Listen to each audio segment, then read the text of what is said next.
ফজরের নামাজের পরে একটি দোয়া তিনবার পড়ুন, চারটি বড় বড় রোগ থেকে আল্লাহ আপনাকে হেফাজত করবেন। এটা নবীজি সাল্লাল্লাহু আলাইহি ওয়াসাল্লাম নিজে জানিয়ে দিয়েছেন। তাবরানী শরীফের ভিতরে এসেছে এবং মুসনাদে আহমদ ইবনে হাম্বলের ভিতরে হাদিসটি এসেছে।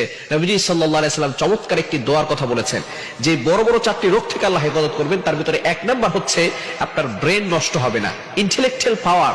অনেকের দেখবেন মেধা শক্তি কম, এই মেধা শক্তি কমে যাবে না, তার ব্রেন নষ্ট হবে না, পাগল হবে না, পাগলামি মাতলামি ভাব তার ভিতরে আসবে না। সুতরাং এই দোয়াটা অবশ্যই পড়া দরকার।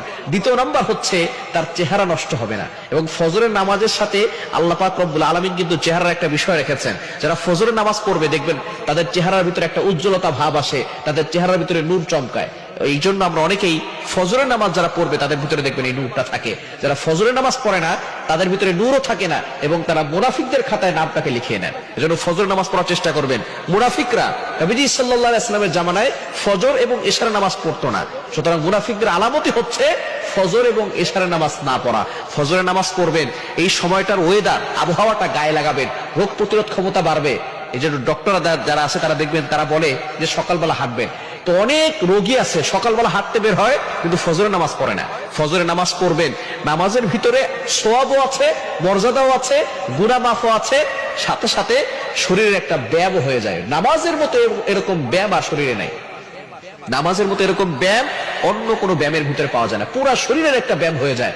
দাঁড়াবেন, রুকু করবেন, রুকু থেকে দাঁড়াবেন, সিজদা যাবেন, বসবেন, পুরা শরীরের একটা ব্যায়াম হয়ে যায়। সুতরাং দ্বিতীয় নাম্বার হচ্ছে আপনার চেহারা নষ্ট হবে না যদি আপনি ফজরের নামাজের পরে এই দোয়াটা পড়তে পারেন। এবং তিন নাম্বার হচ্ছে আপনার চোখের জ্যোতি কমবে না, চোখের জ্যোতি ঠিক থাকবে এবং চামড়া নষ্ট হয়ে যাবে না। এবং চার নাম্বার হচ্ছে শরীর অবশ হয়ে যায় অনেক সময়, এই শরীরে দুর্বলতা থাকবে না, শরীর ফিটফাট থাকবে। আল্লাহ পাক রব্বুল আলামিন শরীরের ভিতরে বরকত দান করবেন। এজন্য ফজরের নামাজের পরে এই দোয়াটা পড়ার চেষ্টা করবেন। বিসমিল্লাহিল আযীম ওয়া বিহামদি লা হাওলা ওয়ালা কুওয়াতা ইল্লা বিল্লাহ। এই ছোট্ট একটা দোয়া, পরিচিত বাক্যগুলো, বিসমিল্লাহিল আযীম ওয়া বিহামদি লা হাওলা ওয়ালা কুওয়াতা ইল্লা বিল্লাহ। এটা মাত্র তিনবার করবেন। আল্লাহ পাক রব্বুল আলামিন বড় বড় রোগ থেকে আপনাকে হেফাজত করবেন। আপনি যখন আল্লাহর নামে শুরু করছেন দিনটা, নামাজ পড়লেন, আল্লাহর ইবাদত করলেন। আর ফজরের নামাজ যারা পড়ে নবীজি সাল্লাল্লাহু আলাইহি সাল্লাম জানিয়ে দিয়েছেন তারা আল্লাহর জিম্মায় চলে যায়। বলেন সুবহানাল্লাহ। আল্লাহ তাআলা বলছেন ফজরের নামাজ যারা পড়বে তারা পরবর্তী ফজর পর্যন্ত আমি আল্লাহর জিম্মায় থাকে। আর আল্লাহর জিম্মায় যারা থাকবে তাদের কোনো টেনশন থাকবে না, নো চিন্তা ডু ফুর্তি।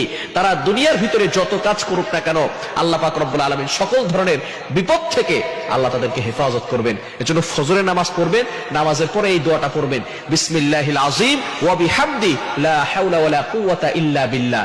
এই দোয়াটা তিনবার পড়বেন। আল্লাহ পাক রব্বুল আলামিন আপনাকে বিপদ আপদ থেকে হেফাজত করবেন, বড় বড় চারটি রোগ থেকে আল্লাহ আপনাকে হেফাজত করবেন। সুতরাং আল্লাহ যদি হেফাজত করেন দুনিয়ার কোনো শক্তি আপনাকে ক্ষতি করতে পারবে না। সুতরাং ইয়াকিনের সাথে, বিশ্বাসের সাথে এই দোয়াটা তিনবার পড়বেন ফজরের নামাজের পরে। আল্লাহ তাআলা আমাদের সকলকে আমলটি করার তৌফিক দান।